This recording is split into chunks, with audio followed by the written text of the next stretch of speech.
पुस्तकालय और सूचना विज्ञान के प्यारे विद्यार्थियों, जैसा कि आपको पता है कि थर्ड ग्रेड लाइब्रेरियन की वैकेंसी आ चुकी है और प्रतिज्ञा क्लास के इस यूट्यूब चैनल में अंदर आपका स्वागत है। हम आपके लिए लेके आए हैं पहली बार प्रत्येक वीडियो के अंदर कुछ चुनिंदा प्रश्न जो तृतीय श्रेणी के पाठ्यक्रम के अनुसार विशेष तौर से चयन करके आपके लिए लाए गए हैं ताकि आप उनका समुचित लाभ उठाकर अपना चयन सुनिश्चित कर सकें।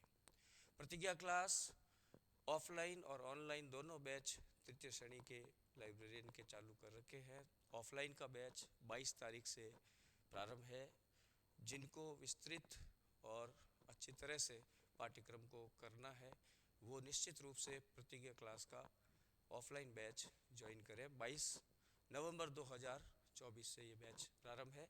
ऑनलाइन बैच भी प्रारंभ है और ऑनलाइन बैच पर लाइव जो क्लासें हैं वो भी आपको देखने को मिलेगी। लेकिन उससे पहले आप इस चैनल में नए हैं तो इसको सब्सक्राइब करें, लाइक करें और अपने कमेंट निश्चित रूप से कमेंट बॉक्स में दीजिए। कुछ सवाल आज मैं वीडियो में लेके आया हूँ आपके सामने जो हमारी यूनिट प्रथम के है, जिसमें सबसे पहला सवाल आपको स्क्रीन पे दिख रहा होगा। भारत के पुस्तकालय विज्ञान के जनक डॉक्टर एस.आर. रंगनाथन ने वर्गीकरण की 5 मूलभूत श्रेणियां विकसित की है, वो कौन सी है?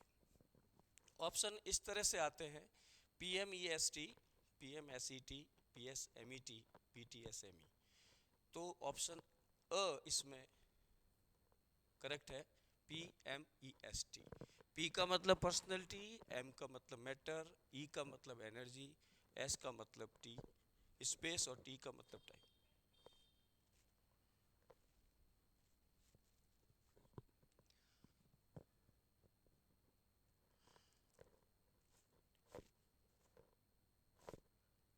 आंसर इसके अंदर अ है, PMEST।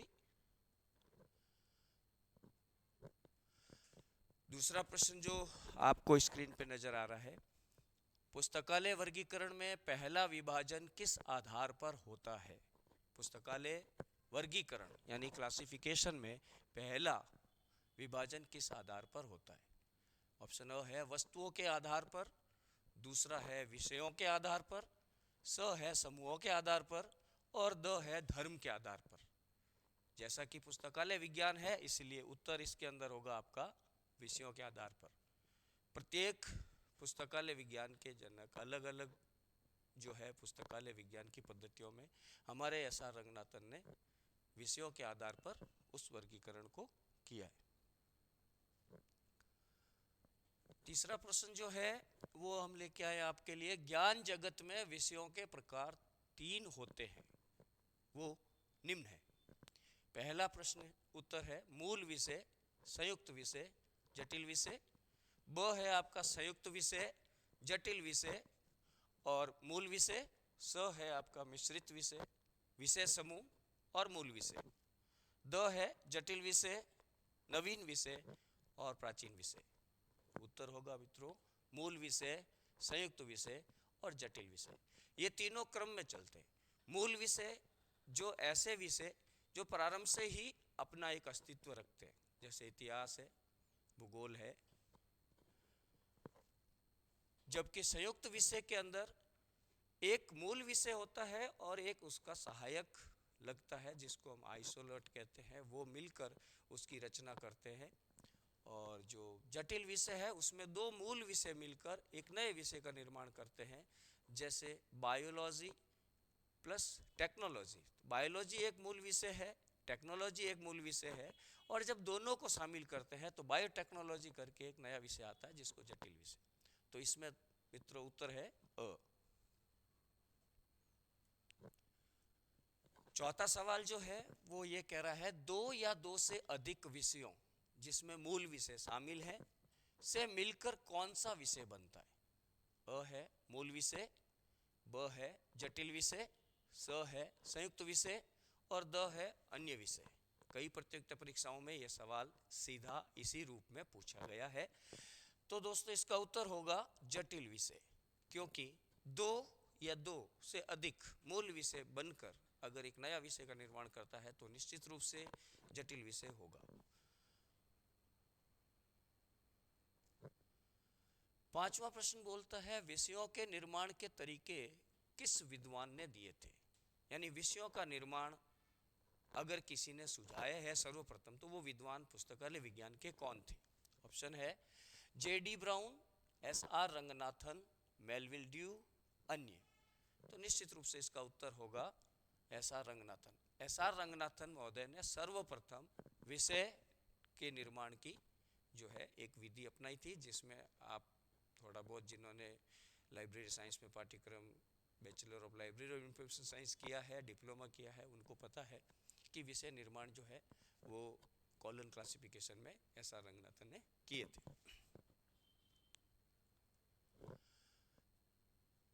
अगला प्रश्न है आपका एक मूल विषय तथा एक या अधिक एकल, एक मूल विषय तथा एक से अधिक अगर एकल से कैसे विषयों की रचना होती है। तो ऑप्शन है आपके सामने मूल विषय, ब है आपका संयुक्त विषय, स है आपका जटिल विषय और द है अन्य विषय। प्रश्न को एक बार पुनः दोहराता हूं। एक मूल विषय तथा एक या अधिक एकल। एकल से यहाँ तात्पर्य यह है कि एकल एक ऐसी पद्धति होती है जो किसी भी विषय के साथ जुड़ जाती है। जैसे स्थान यानी स्पेस, इंडिया, पाकिस्तान या जो भी देश या राज्य का नाम अगर लें, हम उसको किसी विषय के साथ रख दें तो ये हो सकता है भारत का भूगोल, भारत की राजनीति, भारत का इतिहास, भारत की संस्कृति, भारत के लोग। तो दोस्तों आपको लग रहा है भारत एक समान रूप से चले जा रहा है, तो ऐसा स्थान वो हमेशा यहाँ पर एकल होगा। इसी तरह से समय 1885, 1882, 1883, 1890 इन सनों में जितनी घटनाएं हुई, लेकिन ये सन यथावत रहेंगे तो इसमें समय भी आपका एकल होगा।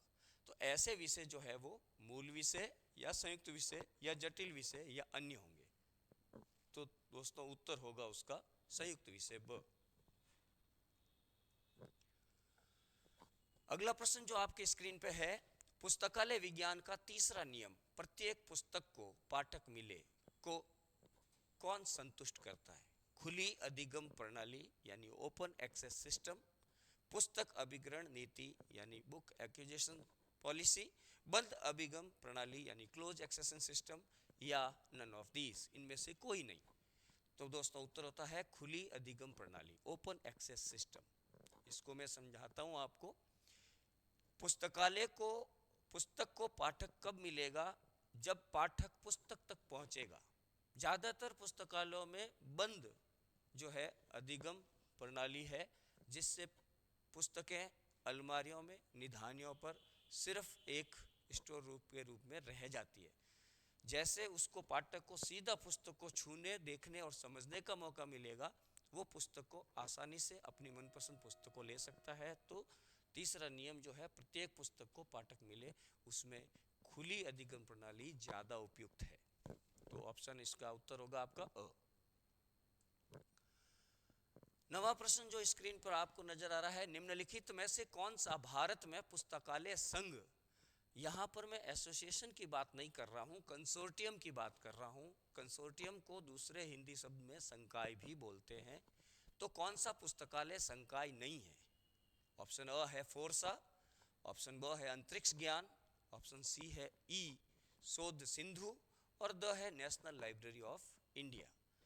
तो दोस्तों तीनों जो है फोरसा, अंतरिक्ष ज्ञान, ई शोध सिंधु, ये तीनों कंसोर्टियम है, लेकिन national library of India Calcutta ये एक संघ नहीं है, ये एक संस्था है। तो ऑप्शन उत्तर होगा आपका द। 10वां प्रश्न आपके स्क्रीन पर है, बीज गणित को किस प्रकार के विषय के रूप में वर्गीकृत किया जा सकता है। जैसा कि आप सब जानते हैं बीज गणित गणित का एक शाखा है और उसको इसमें किस रूप में वर्गीकृत किया जा सकता है। ऑप्शन अ है संयुक्त विषय, ऑप्शन ब है गैर प्राथमिक मूल विषय, ऑप्शन स है जटिल विषय और ऑप्शन द है प्राथमिक मूल विषय। तो इसका उत्तर होगा गैर प्राथमिक मूल विषय।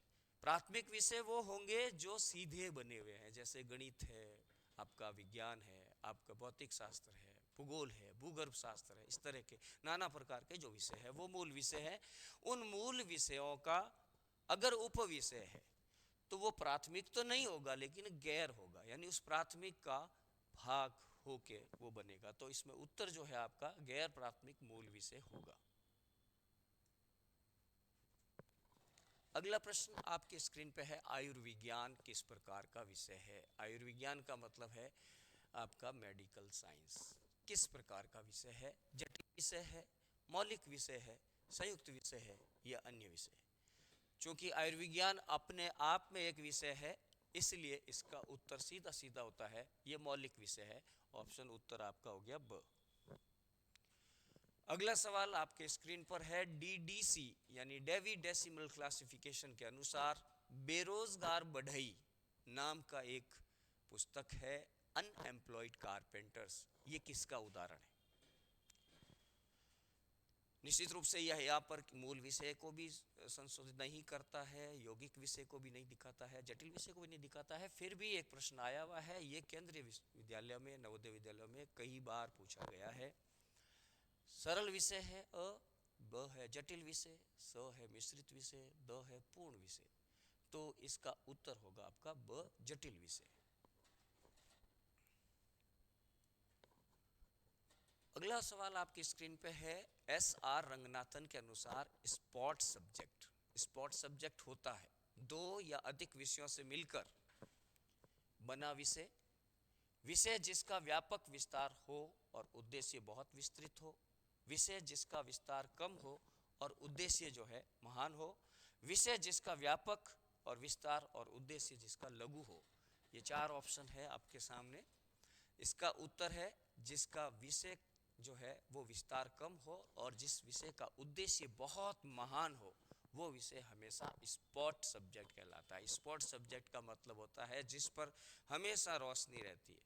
आपने बहुत बार फैशन शो में देखा है कि स्पॉट गर्ल है या स्पॉट बॉय है, यानी जिसके ऊपर पूरा प्रकाश पड़ता रहता है, यानी वो जिस उत्पाद का पूर्णतया सा उसके ऊपर फोकस रहता है, उस उत्पाद का सबसे ज़्यादा ब्रांड एम्बेसडर अगर वो हो। सेम इसी तरह से हमारे अगर स्पॉट सब्जेक्ट की बात करें तो वो है जिसका विस्तार कम हो, यानी फैला वो विषय बहुत बड़ा नहीं हो, उसकी शाखाएं बहुत बड़ी नहीं हो, लेकिन उसका अगर एम या उसका उद्देश्य अगर महान है तो वो विषय हमेशा स्पॉट विषय कहलाता है।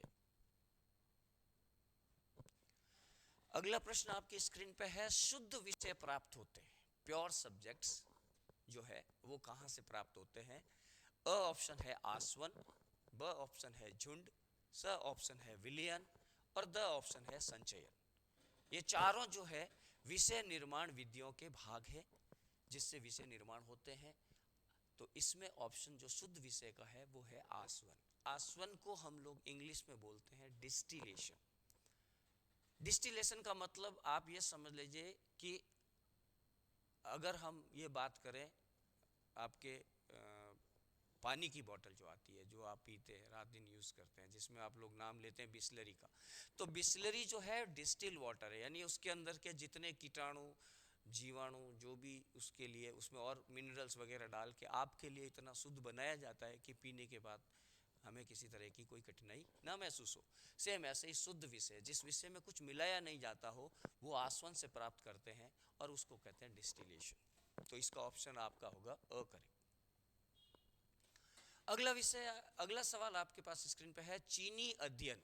चीनी यानी शक्कर नहीं कह रहा हूं, चीनी यानी जो चीन का अध्ययन है जिसको इंग्लिश में सीनोलॉजी बोला जाता है, किस विषय निर्माण विधि का भाग है? विषय निर्माण की विधियां जिससे बहुत सारे विषय बनते हैं 7 है, जिसमें से मैंने आपको ऑप्शन लिखा है, अ शिथिलीकरण है, ब जो है आपका पटलीकरण है, स आपका विलयन है और द आपका समूहन है। तो इसका उत्तर जो है वो द होगा, समूहन। इस प्रकार ये आपका पहला जो वीडियो आपके सामने मैं लाया हूँ, 3rd ग्रेड की लाइब्रेरियन जो RSMSSB की है उसकी भर्ती का पहला ज्ञान जगत पर। इस तरह से मैं नियमित रूप से YouTube पर आपसे मिलता रहूँगा, रूबरू होता रहूँगा और नए नए प्रश्नों को जो विविध प्रकार के प्रतियोगिता परीक्षाओं में भी पूछे गए हैं और विविध प्रकार से प्रश्नों के अंदर प्रश्न निर्माण होते हैं वो लेके आऊँगा। उससे आपको लाभ होगा, निश्चित रूप से आपके तैयारी में बहुत चार चांद लगाएगा और आप सफलता के उस शिखर को चूमे, ऐसी हम उम्मीद और कामना करते हैं। एक बार फिर ये बोलता हूँ मैं आपको, प्रतिज्ञा क्लास के इस चैनल पर अगर आप नए हैं तो इसको सब्सक्राइब कीजिए, लाइक कीजिए और कमेंट कीजिएगा। और ऑफलाइन बैच अगर आपको ज्वाइन करना है तो 22 नवंबर से आपका ऑफलाइन बैच चालू है। आप आइए, ज्वाइन कीजिए, उसका लाभ उठाइए। धन्यवाद, मिलते हैं अगली वीडियो के